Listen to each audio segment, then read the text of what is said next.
नमस्कार मित्रों, प्रयागराज एकेडमी के YouTube चैनल पर आप लोगों का हार्दिक स्वागत है। आइए आज हम लोग एक नया टॉपिक शुरुआत करते हैं जिसका नाम है पंचायती राज। चलते हैं गाँव की ओर और देखते हैं कि पंचायत का चुनाव कैसे होता है, कौन कराता है, कब होता है और पंचायती राज को संवैधानिक संस्था बनाने की जरूरत कब पड़ी, क्यों पड़ी, मतलब सरकार विकेंद्रीकरण की ओर कैसे आगे बढ़ती है और कौन कौन सी समितियां आई, उनकी क्या रिकमेंडेशन थी, इन सब बातों पर हम लोग चर्चा करेंगे। वीडियो को प्रारंभ करने से पहले हम आप लोगों से एक रिक्वेस्ट कर रहे हैं कि इस चैनल को जितना अधिक से अधिक हो सके शेयर कर दीजिएगा और वीडियो को लाइक करिए और सब्सक्राइब करना बिल्कुल न भूलें। चलिए आइए चलते हैं पंचायती राज, देखते हैं क्या है। तो पंचायती राज प्रारंभ करने से पहले हम इसको दो भागों में बांट देते हैं, दो भागों में डिवाइड करेंगे। पहला भाग हमारा होगा स्वतंत्रता के पूर्व का पंचायती राज, मतलब 1947 से पहले स्वतंत्रता के पूर्व और दूसरी चीज देखते हैं स्वतंत्रता के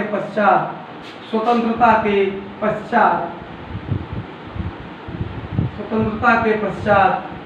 इन दो बिंदुओं पे हम लोग बात करेंगे और क्लास को आगे की ओर ले चलेंगे। तो देखिए मित्रों, 1864 में सर्वप्रथम 1864 में कब 1864 में भारत सरकार के एक प्रस्ताव द्वारा सर्वप्रथम 1864 में भारत सरकार के एक प्रस्ताव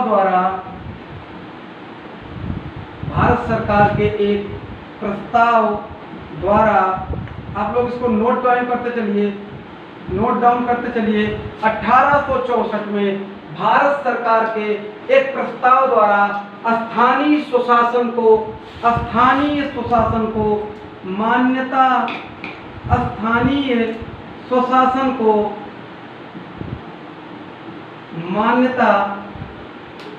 प्रदान की गई। स्थानीय स्वशासन को मान्यता प्रदान की गई। उसके बाद क्या हुआ? ये तो बात 1864 की है।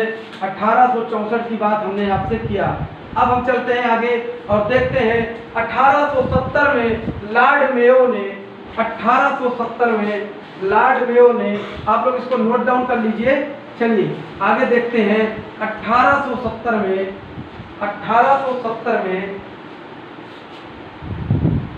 अगला बिंदु आप लोग नोट करिए। 1870 में लॉर्ड मेयो ने क्या किया था? 1870 में लॉर्ड मेयो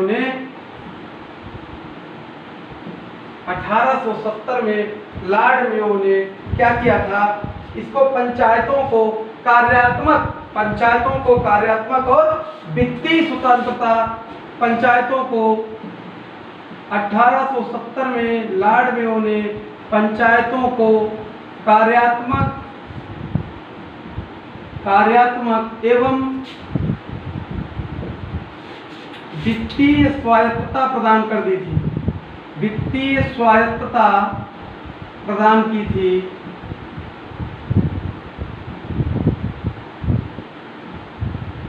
1870 में इन्होंने ये काम कर दिया। उसके बाद क्या हुआ?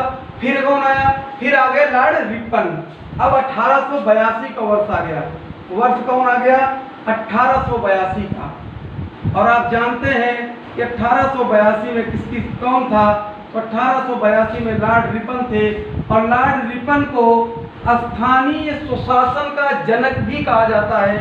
लॉर्ड रिपन को स्थानीय स्वशासन का जनक कहा जाता है। और लॉर्ड रिपन ने क्या किया कि स्थानीय स्वशासन के लिए लॉर्ड रिपन ने स्थानीय स्वशासन के लिए एक प्रस्ताव पारित किया।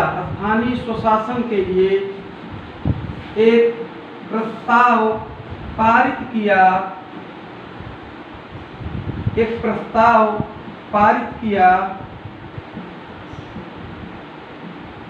ठीक है, स्थानीय स्वशासन के लिए एक प्रस्ताव पारित किया। ठीक है, जिसके द्वारा क्या हुआ? पूरे देश में उपखंड या तालुका तालुका बोर्ड, उपखंड या तालुका बोर्ड तथा जिला बोर्ड की स्थापना की गई। किसकी किसकी की गई? इसके द्वारा उपखंड या तालुका बोर्ड तथा जिला बोर्ड या जिला स्थानीय सुशासन की स्थापना की गई।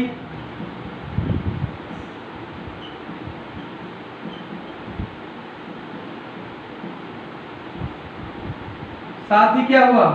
अब क्या कहा जाने लगा? लॉर्ड रिपन को क्या कहा जाना? इस लॉर्ड रिपन को स्थानीय सुशासन का जनक भी कहा गया। ठीक है, अगला पॉइंट आप लोग नोट डाउन करिए। लॉर्ड रिपन को स्थानीय सुशासन का जनक कहा गया। को स्थानीय सुशासन का क्या कहा गया? तो स्थानीय सुशासन का जनक कहा गया। साथ ही और क्या हुआ भाई? अब और ये हुआ कि जो ये प्रस्ताव लाए थे, ठीक है, कौन प्रस्ताव लाया था? लॉर्ड रिपन ने जो प्रस्ताव लाए थे, लॉर्ड रिपन के द्वारा लाए गए प्रस्ताव को लॉर्ड रिपन के द्वारा लाए गए प्रस्ताव को क्या कहा गया? लॉर्ड रिपन के द्वारा लाए गए प्रस्ताव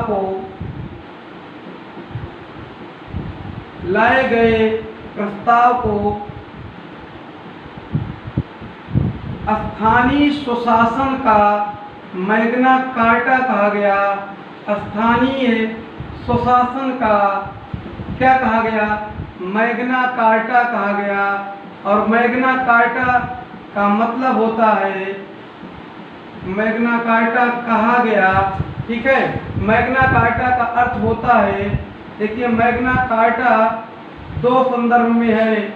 मैग्ना का अर्थ होता है ग्रेट और कार्टा का अर्थ होता है चार्टर। इसका मतलब क्या हुआ? महान चार्टर। ये कब हुआ था? 1215 ईस्वी में ब्रिटेन के राजा ने मूल अधिकार के लिए इसका प्रयोग किया था। अपने यहाँ लोगों को उन्होंने मैग्ना कार्टा कहकर फंडामेंटल राइट कुछ एक बिल आई थी, जिसमें उन्होंने किसानों को, आम आदमियों को कुछ मूल अधिकार दिए थे। तो इसका मतलब हुआ ग्रेट चार्टर। मैग्ना कार्टा का अर्थ हुआ महान चार्टर, ठीक है। तो स्थानीय सुशासन का महान चार्टर मैग्ना कार्टा किसे कहा गया? प्रश्न एग्जाम में पूछा जाएगा। तो स्थानीय सुशासन का मैग्ना कार्टा लॉर्ड रिपन के प्रस्ताव को कहा गया। लॉर्ड रिपन ने जो प्रस्ताव लाया था उसको कहा गया। और स्थानीय सुशासन का जनक भी लॉर्ड रिपन को ही कहा जाता है। उसके बाद वर्ष आ गया आपका 1919 और 1919 का अधिनियम आया, जिसे आप जानते हैं मॉन्टेग्यू चेम्सफोर्ड नाम था। तो लिख लीजिए 1919 का अधिनियम। इस अधिनियम में क्या कहा गया?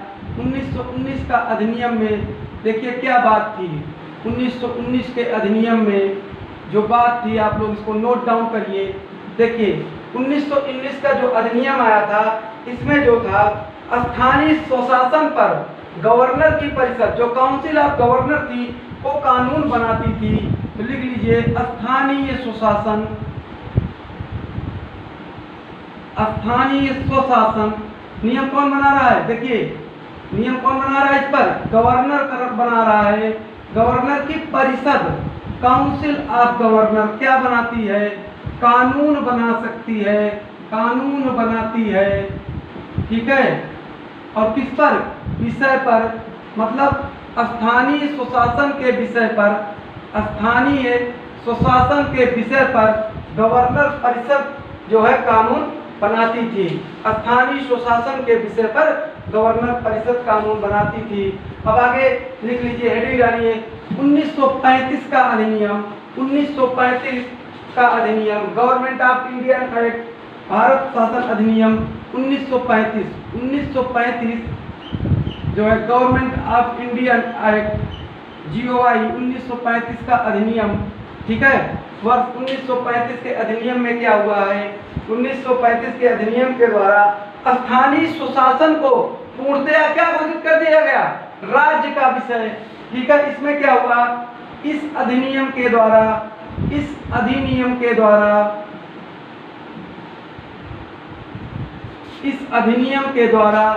स्थानीय स्वशासन को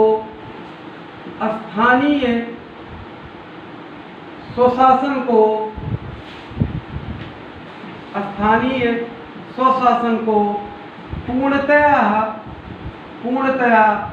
राज्य का विषय घोषित कर दिया गया। पूर्णतया राज्य का विषय, राज्य को अंडरलाइन कर लीजिएगा आप लोग और इस पॉइंट पर 2 स्टार बना लीजिए। इस पॉइंट पर आप लोग 2 स्टार बनाइए। ठीक है, 2 स्टार का मतलब आप जानते ही हैं, वेरी वेरी मोस्ट इंपॉर्टेंट। पूर्णतया राज्य को अंडरलाइन करिए। पूर्णतया राज्य का विषय घोषित कर दिया गया। क्या कर दिया गया, पूर्णतया राज्य का विषय घोषित कर दिया गया।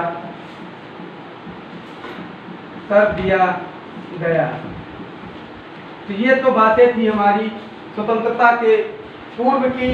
ठीक है, अब हम लोग हेडिंग डालिए स्वतंत्रता के बाद की बातें, और हम लोग आपसे नेक्स्ट क्लास में मिलते हैं और आपको हम बताएंगे स्वतंत्रता के पश्चात हमारे यहाँ कमेटी कौन कौन सी बनी। Balwant Rai Mehta committee, Ashok Mehta committee, doctor GBK Rao committee और लक्ष्मीमल सिंघवी की कमेटी और PK थुंगन कमेटी।